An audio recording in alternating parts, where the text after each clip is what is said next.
Shalom, shalom, bonsoir, bonjour à tous ceux qui m'écoutent au nom du Seigneur Yahushua, le Messie qui nous a sauvés. Je vous salue et paix et grâce sur vos âmes, que le Seigneur soit béni.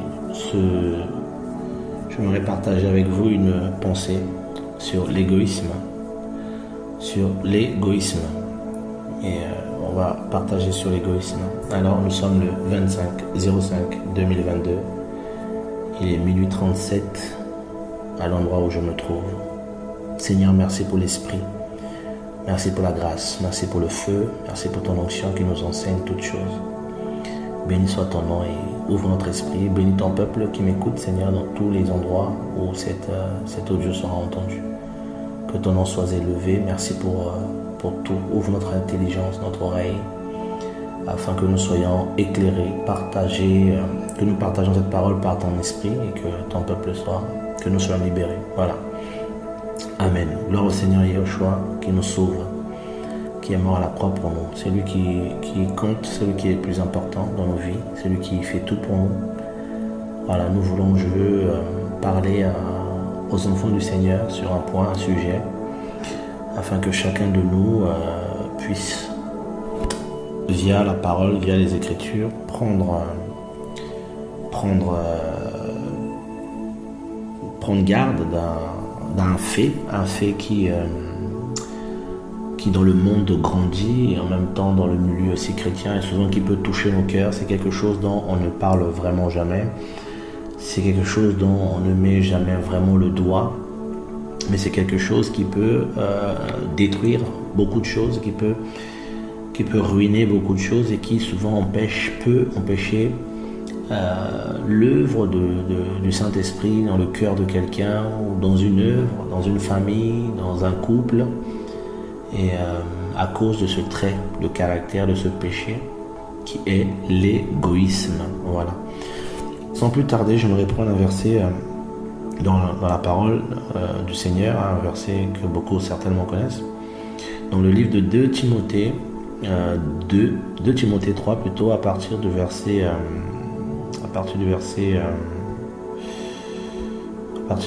2. 2 Timothée 3 plutôt, voilà, à partir du verset 1er. Mais sache aussi ceci, donc je lis dans la version de la Bible de Yahushua Mashiach. Mais sache aussi ceci, que dans les derniers jours surviendront des temps difficiles à supporter, car les gens seront amoureux d'eux-mêmes, aimant l'argent, fanfarons, orgueilleux, blasphémateurs, rebelles à leurs parents, ingrats, sans religion, etc. etc. Mais ici, il y a deux événements qui m'intéressent beaucoup, que j'aimerais qu'on puisse relever, ces deux événements, du moins 2 points. Alors, ici, on parle d'abord des derniers jours. Voilà. Il va subvenir dans les derniers jours des temps qui seront difficiles à supporter. Pourquoi? À cause des gens qui seront amoureux d'eux-mêmes. Ça, c'est le premier point. Ici, le mot eux-mêmes, dans plusieurs versions de la Bible, a été traduit par égoïste. Voilà. Parce que ce mot, en réalité, veut aussi dire égoïsme. Philaoutos, si je peux le dire comme ça. Beaucoup diront peut-être philatos, philotos, mais philaoutos, parce que j'aime bien des fois bien prononcer, ou je cherche à bien prononcer le grec ou l'hébreu, mais voilà, philaoutos. Vous connaissez tous le mot qui a donné en français autocontrôle, autodérision, en parlant de soi-même. Donc dans ce mot, il y a 2 choses. Il y a philos du moins, qui est philéo du moins, qui veut dire, qui est simplement de l'amour, amour, philéo, et autos qui veut dire soi-même, eux-mêmes. Voilà, d'où ici, dans la version de la Bible, a été traduit par eux-mêmes, parce que autos veut dire eux-mêmes, donc s'aimer soi-même. Et ce mot donne dans le grec le mot égoïste. Voilà, égoïsme. Il donne plusieurs mots. Trop absorbé par son propre intérêt, égoïsme, se montrer au-dessus des autres, surpasser, se mettre en évidence avec une trop haute estime de ses propres moyens ou de ses mérites. Mépriser les autres ou même les traiter avec mépris d'une façon hautaine. Voilà. Donc ça, c'est un des points de l'égoïsme. Souvent, en tant que chrétien, même dans le monde, hein, l'égoïsme, c'est quelqu'un qui ne donne pas. Il ne donne pas, il est égoïste. Il ne partage pas, il est égoïste. Ah, je lui ai demandé quelque chose, il ne m'a pas accordé cela. C'est vraiment un égoïsme. Non, l'égoïsme va au-dessus, au-delà de souvent ce que nous lui donnons comme définition. Il va au-delà. Quelqu'un d'égoïste, c'est quelqu'un, dans le grec, c'est quelqu'un qui est absorbé par son intérêt personnel. D'accord? C'est quelqu'un qui pense d'abord à lui. Il se montre au-dessus des autres. Il veut surpasser tout le monde. Se mettre en évidence avec une trop haute estime de soi. Il y a un mot français que j'aime beaucoup qui m'échappe quand on dit que quelqu'un est trop sûr de lui. Et voilà. Donc, je vais essayer de vous lire même la définition du Larousse pour voir qu'est-ce que le Larousse dit sur l'égoïsme. Voilà. Attachement excessif porté à soi-même, à ses intérêts. Voilà, donc on retrouve encore là le mot intérêt, au mépris des intérêts des autres. Voilà, on pense d'abord à soi. En fait, c'est de l'égocentrisme, de l'égotisme, d'autres synonymes, l'individualisme, du narcissisme. Toutes ces choses sont liées à l'ego. Et dans le mot égoïsme, on retrouve le mot ego. Ego est un mot grec qui veut dire je. Donc je, moi. On retrouve le ego. Donc quelqu'un, il a de l'ego. Voilà pourquoi on parle d'une pensée hautaine qui cherche ses intérêts. Voilà. Et nous sommes dans un monde, frères et sœurs, où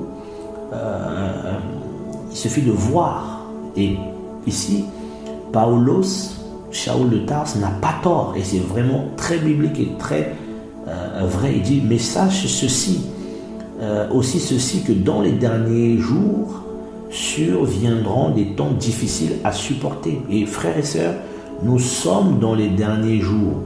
Nous y sommes dans ces derniers jours et nous voyons ce qui se passe déjà sur le plan mondial, sur le plan de la politique mondiale. Vous verrez que la plupart des nations sont dans une guerre de d'abord protéger ses intérêts. D'accord? Chacun veut protéger ses intérêts. Chacun veut d'abord amasser pour soi. On le voit avec aujourd'hui le pétrole, une crise. D'abord, les grandes puissances veulent d'abord protéger leur pétrole ou bien leurs avoirs en pétrole, si je peux me permettre comme ça. Et en ce moment, on voit sur le gaz. Voilà, le gaz. Les gens veulent, ceux qui ont le gaz coupent les robinets et les autres cherchent maintenant un moyen comment s'approvisionner en gaz. Donc, on voit d'abord ses intérêts. Et la famine qui bat son plein, le prix, les prix des denrées qui augmentent, le prix du blé, le prix de l'huile, toutes ces choses poussent les gens à penser d'abord à eux-mêmes. Les nations sont dans l'égoïsme. Les gens pensent, donc les systèmes, que ce soit politique, nationaux, chacun pense d'abord à soi. Et malheureusement, vous retrouvez cela dans l'individu, dans les individus. Donc ici, Paulos, nommé Paul en français, dit ici qu'il y aura des temps difficiles à supporter à cause de l'égoïsme. Donc les gens auront du mal. Et ça, c'est un des points. Donc les gens seront aimant l'argent, fanfarons. Mais ce qui est étonnant, poussé par l'esprit certainement, ce qui est vraiment étonnant, parce que la Bible est un livre de détails et de détails importants. Il met d'abord l'égoïsme. Il place d'abord et il enchaîne. Aimer de l'argent, fanfaron. Un fanfaron, c'est quelqu'un qui veut se promouvoir. Il fanfaronne. Les jeunes diront, il se la pète. Donc, c'est encore l'ego qui est dedans. Un orgueilleux, vous n'allez pas aller loin. Il y a encore l'ego dedans. Un blasphémateur, pareil. Un rebelle, pareil. Un ingrat. Quelqu'un qui est ingrat, c'est quelqu'un qui pense qu'à lui. Il ne sait pas dire merci, qu'on l'aide, qu'on le soutient. Il a été encouragé, il a été soutenu, mais il ne sait pas dire merci. Il est sur soi, sur lui-même. Il est encore dans l'égoïsme. C'est sans religion, sans affection naturelle. Ouais. Il ne pense pas aux autres, il n'aime pas les autres. Sans loyauté, calomniateur, sans autocontrôle, cruel, opposé à la bonté. Vous voyez, c'est toujours le centre sur l'homme. C'est terrible. Et vous retrouvez aujourd'hui beaucoup de chrétiens qui sont dans l'égoïsme, qui ne pensent qu'à eux, que ça soit sur le plan ministériel chez beaucoup. Ils ne pensent d'abord qu'à eux. Ils pensent d'abord à mon appel, mon ministère, comment je veux faire pour me rendre célèbre, comment je veux faire pour... Ils sont centrés sur eux-mêmes, ils sont centrés non sur les intérêts du Seigneur, non sur la parole du Seigneur, mais ils sont centrés sur eux-mêmes. Leurs intérêts sont au-dessus de celui des autres et malheureusement celui du Seigneur. Et on le retrouve, comme je disais, dans d'abord, premier point, les services que le Seigneur a pu établir, des prédicateurs, des chantres. Il y a un piège dans lequel Satan a emmené les gens, c'est être amoureux de soi-même. Les gens sont amoureux d'eux-mêmes, donc ils sont dans l'égoïsme, dans le jeu. Si on peut jouer avec le français, dans le jeuisme. Ils sont dans le... Donc c'est la promotion de l'humain, la promotion de l'homme, la promotion de sa propre personne, de son ego, mon jeu, promouvoir son jeu. Et dans ce type d'égoïsme-là, les gens sont prêts à tout et n'importe quoi. Vous voyez un peu, surtout devant l'ère aujourd'hui avec les réseaux sociaux, vous voyez les gens dans l'ego. Vous voyez un peu, donc il y a un attachement excessif porté à soi-même. C'est terrible. Donc ce n'est pas une affaire de oh non, il ne m'a pas donné de l'argent, je lui ai demandé de l'argent, je lui ai demandé un vêtement, je lui ai demandé ceci, il ne me l'a pas donné, l'égoïsme. Non, même le dictionnaire va plus loin et le grec encore bien plus. Un attachement excessif porté à soi-même. Donc des gens qui veulent se vendre, qui veulent se montrer d'abord. Vous voyez un peu, ils sont dans leur ego, ils veulent se montrer, et un des autres points, c'est l'individualisme. Ils sont individuels, d'autres sont narcissiques, parce que là, c'est un peu... D'autres sont égocentriques. Ils sont sur le jeu. Ils pensent d'abord à eux d'abord, à se promouvoir eux d'abord. Ils pensent d'abord à leurs intérêts. Et aujourd'hui, on le voit avec Internet, dans les assemblées, partout. C'est devenu terrible. Chacun essaie d'abord de se promouvoir, de se propulser lui-même d'abord ses intérêts. Et on va facilement égratigner les autres, écorcher les autres pour se positionner soi-même. On peut détruire les autres pour se positionner soi-même. Vous avez des personnes, des chrétiens, qui, pour bien se faire voir auprès des autres, surtout quand ils considèrent ces gens-là au-dessus d'eux, ils sont obligés de casser du sucre sur les autres. Ils sont obligés de critiquer les autres. Ils sont obligés de dire les choses sur les autres. Ils sont obligés de dire oui, mais tu sais ceci. Donc, ils ont leurs propres intérêts. Quand vous fouillez là, c'est l'égoïsme. Et derrière cet égoïsme-là, vous avez tout ça, là, en fait. Comme Paul dit ici, des gens amoureux d'eux-mêmes. Ce sont des traîtres. Des traîtres, d'autres des calomniateurs, d'autres sans affection naturelle, sans loyauté.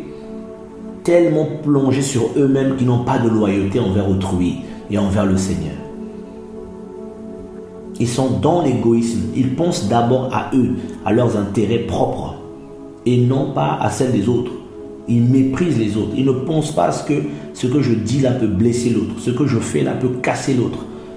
L'égoïste ne pense pas à ses actes. Il ne pense pas à ce qu'il va faire. Il peut pécher naturellement sans penser que son acte va blesser le cœur du Seigneur. Son acte va blesser les autres. Il est dans l'égoïsme. Il pense d'abord l'égoïsme. Un égoïsme, c'est quelqu'un il peut blasphémer facilement. Il peut se rebeller facilement. Il peut être ingrat facilement. Il peut être violent facilement. Il peut manquer d'autocontrôle. Il peut être cruel. Il est dans son égoïsme. C'est terrible. Un égoïste peut être un traître. Il peut être très traître. Donc vous voyez qu'il y a beaucoup... L'égoïsme pousse à beaucoup de traits. Peut pousser un humain à beaucoup de traits. C'est vraiment terrible. C'est un danger qui est là. Et malheureusement, on ne parle souvent pas. Et ça détruit parce qu'il y a des chrétiens qui ont un cœur égoïste. Ils ne partagent jamais leur pain. Ils ne partagent jamais leur grâce. Ils ne partagent jamais ce que le Seigneur leur met à cœur. Ils ne partagent pas. Ils ne pensent qu'à eux. Ils ne soutiennent jamais les autres dans la prière. Ils ne soutiennent jamais les autres matériellement ou pécuniairement ou je ne sais pas comment quand le Seigneur leur donne les moyens. Ils ne soutiennent rien. C'est eux et eux. Voilà, ils ne font pas avancer le royaume. Ils ne prient pas pour les serviteurs du Seigneur. Ils ne prient pas pour l'assemblée. ils vivent pour eux-mêmes. C'est terrible cette génération. C'est vraiment terrible. Nous vivons une époque où ce trait de caractère-là est vraiment rentré dans les églises, dans les cœurs. David disait dans le psaume 119, le verset 36, il disait « Incline mon cœur à tes préceptes et non pas au profit. » Vous voyez?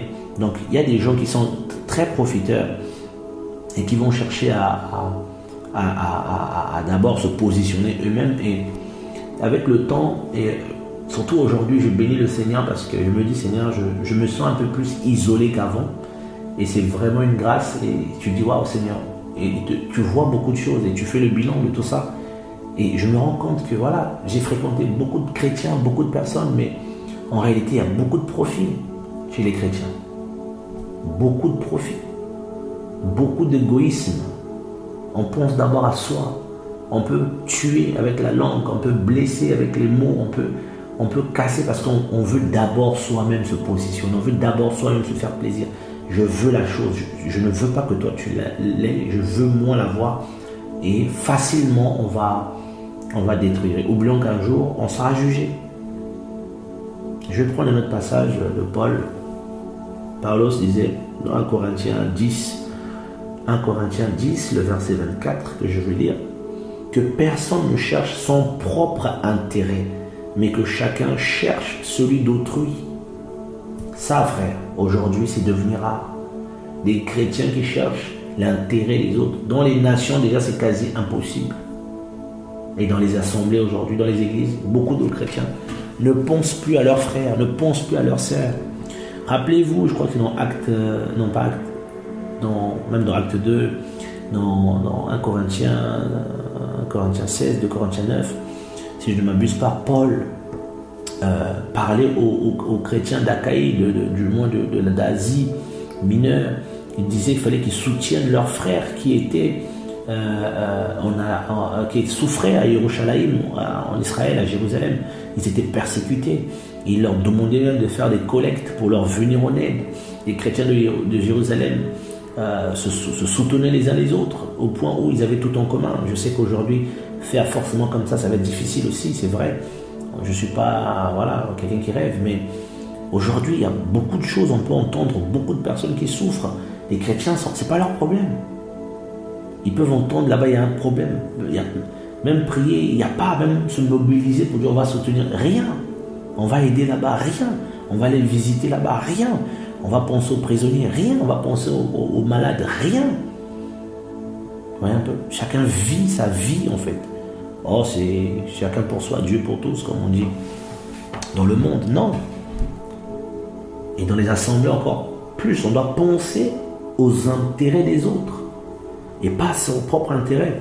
Et le verset 33, Paulos dit: comme moi aussi je m'efforce de plaire à tous en toutes choses, ne cherchant pas mon propre intérêt, mais celui de plusieurs, afin qu'ils soient sauvés. Donc vous voyez que chercher les intérêts des autres peut les emmener au salut, peut les toucher. Parce que l'amour, là, c'est aussi ça. Soutenir les autres dans la prière, soutenir les autres dans les besoins, quand ils ont des problèmes.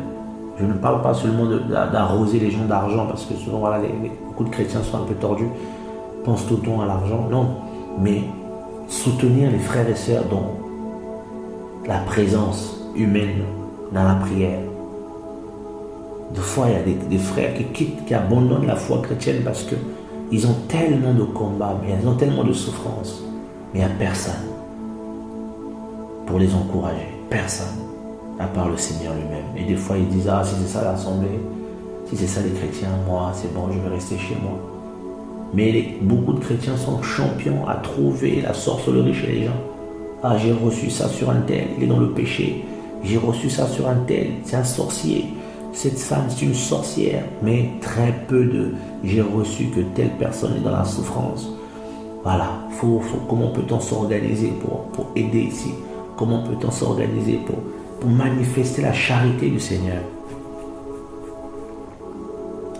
Et Paul disait, même dans 1 Corinthiens 13, verset 5, il disait, parlant de l'amour, il disait que l'amour, il n'agit pas d'une manière malséante, il ne cherche pas son propre intérêt, il ne s'irrite pas. Donc l'amour ne cherche pas l'intérêt personnel.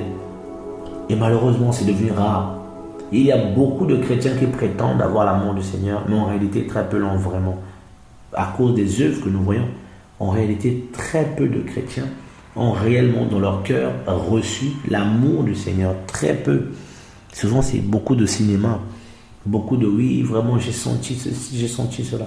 Nous avons reçu l'amour du Seigneur et souvent, nous ne sommes pas là. Il y a très peu de chrétiens qui pensent aux autres.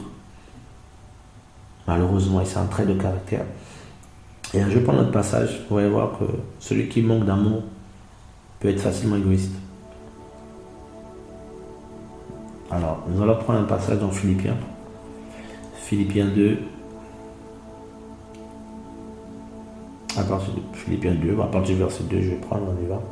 Comblez-moi de joie afin que vous ayez la même pensée, ayant le même amour, étant d'un même accord, d'une même pensée, rien par esprit de parti ou par vaine gloire, mais par l'humilité, estimez les autres supérieurs à vous-même. Ne regardez pas chacun à votre propre intérêt, mais aussi à celui des autres, car tous, vous voyez un peu ici, enfin du moins, ne regardez pas, verset 4, ne regardez pas chacun à votre propre intérêt, mais aussi à celui des autres. Donc, on voit que l'amour, la même pensée, toutes ces choses sont dans le cœur de chrétiens, vont nous pousser à penser aux autres. Je ne parle pas de façon générale et de façon stupide, non, mais de façon encadrée par le Seigneur. Et souvent, celui qui a la disposition de ces choses, le Seigneur lui donne les moyens d'accomplir ces choses. Celui qui n'en a pas la disposition, comment veut-il recevoir de la part du Seigneur ces choses-là? Souvent, beaucoup demandent au Seigneur, je veux ceci, mais ils n'ont pas en eux cette disposition-là déjà. Donc, il faut que le Seigneur le crée en eux pour qu'ils pensent. Tu penses jamais aux autres. Pourquoi tu veux que le Seigneur te donne d'aller aider certaines personnes? C'est pas dans ton, tu t'en fiches. Et il y a beaucoup de gens égoïstes. Beaucoup. Que le Seigneur nous délivre de cette chose. Voilà. Rien par esprit de parti. Parce que l'esprit de parti, c'est l'égoïsme. Les gens sont par vaine gloire. Par vaine gloire. Ils pensent encore à eux, chacun veut se. Alors qu'il faut estimer les autres par humilité. Il y a un passage que le Seigneur avait. Je vais la reprendre Romains. Et puis je reviendrai là-dessus. Romains 15, 2. Que chacun de nous donc plaise au prochain pour ce qui est bon en vue de la construction. Car même le Mashiach n'a pas cherché à se satisfaire lui-même, mais selon qu'il est écrit, les insultes de ceux qui t'insultent sont tombées sur moi. Vous voyez un peu, le Seigneur a pris pour lui tous nos péchés. Et Paulo se dit ici que chacun de nous doit considérer d'abord en gros de plaire à l'autre pour la construction. Je parle par rapport aux vrais disciples, entre disciples. Je sais aussi que nos assemblées sont remplies de faux disciples.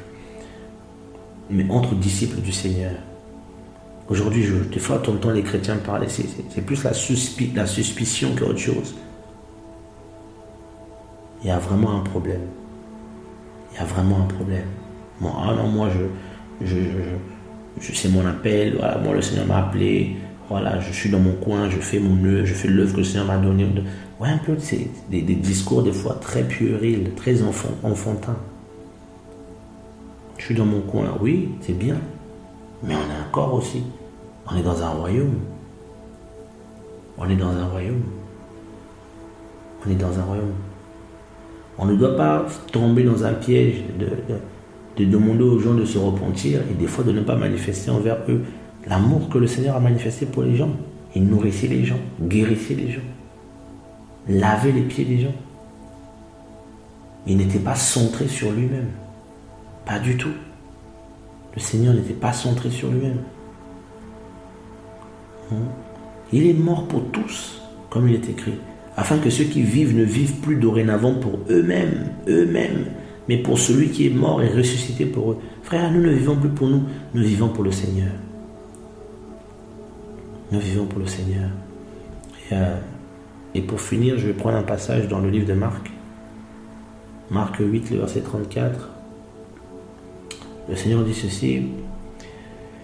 Et ayant appelé la foule et ses disciples, il leur dit, si quelqu'un veut venir après moi, qu'il renonce à lui-même, qu'il se charge de sa croix et qu'il le suive. Il doit renoncer à lui-même. Lui-même. Ah oui. Philotos, tu dois renoncer à toi-même, à l'amour que tu te portes, à tes intérêts, ce que tu veux faire. Il y en a même qui veulent se réaliser dans l'appel. Si Yahweh ne brise pas ça, tu vas mourir. La plupart des choses qui fait tomber beaucoup de pasteurs, beaucoup de prédicateurs, mes amis, c'est la vision qu'ils ont eux-mêmes dressée de l'appel du Seigneur et non de celui qui les a appelés. C'est ça le danger. Tu veux vivre des choses que le Seigneur ne veut pas que tu vives. Tu veux te propulser alors que ce n'est pas le temps pour toi d'avoir les ailes. Encore là, un autre caractère de l'égoïsme. Un attachement excessif porté à soi-même, à ses intérêts. Or, il faut pour venir, ayant appelé la foule et ses disciples, il leur dit, si quelqu'un veut venir après moi, qu'il renonce à lui-même. Maintenant, va renoncer à toi-même, à tes intérêts. Quand le Seigneur te bénit, quand tu as un peu, avec qui le partages-tu souvent? Il y a tellement de chrétiens égoïstes aujourd'hui. Aujourd'hui, oh non, mais tu sais, frère, faut plus, il n'y a plus offrande d'un tel, mais les gens ne soutiennent même plus, même l'œuvre du Seigneur, même les orphelins, même les pauvres. Beaucoup de chrétiens sont devenus durs, portés sur eux-mêmes, portés sur leurs intérêts, portés sur les plaisirs du monde, portés sur les choses inutiles et futiles. Inutiles et futiles. Pensons d'abord à se réaliser soi-même, à avoir des voyages, à aller dans tous les pays du monde. Il faut que j'aille aux États-Unis, il faut que j'aille faire un safari, il faut que j'aille... Le Seigneur revient bientôt, toi tu veux des safaris. C'est bien, mais vous voyez, c'est toujours porté sur l'homme, l'ego, moi. D'abord moi, il faut que j'aille place-temps, il faut que j'aille faire ceci. Seigneur, donne-moi ceci. Seigneur, fais-moi ceci. Moi, toujours moi. Oh Seigneur, garde-nous, papa. Donc voilà un peu la pensée que j'avais, frères, sœurs, pour partager avec nous sur l'égoïsme. Que le Seigneur nous garde de ce fléau-là qui touche beaucoup de cœurs. Et les gens se tournent vers eux-mêmes au lieu de se tourner vers le Seigneur. Se tournent vers leur prochain. Voilà. Que Yahweh nous prépare l'enlèvement, qui est bientôt, très bientôt. Que Yahweh le façonne. Ah, car il est bientôt de retour. Que Yahweh nous façonne, nous prépare. Seigneur, merci pour ta grâce, merci pour ta fidélité. Nous ne pouvons que te bénir, je ne peux que te bénir. Tu es trop bon, tu es grand. Seigneur, emporte-moi, porte mon cœur, porte mes pensées, pour que je te voie, pour que je demeure là où tu seras, là où tu es, pour l'éternité. Garde tes enfants, garde-nous. Nous sommes tellement faibles que sans ta grâce, mon papounet, nous sommes perdus. Au nom de Yehoshua, le Mashiach, notre Elohim, qui nous a sauvés, garde nos vies. Béni soit ton nom et bénis l'assemblée des élus du Père dans le Mashiach Yehoshua. Amen.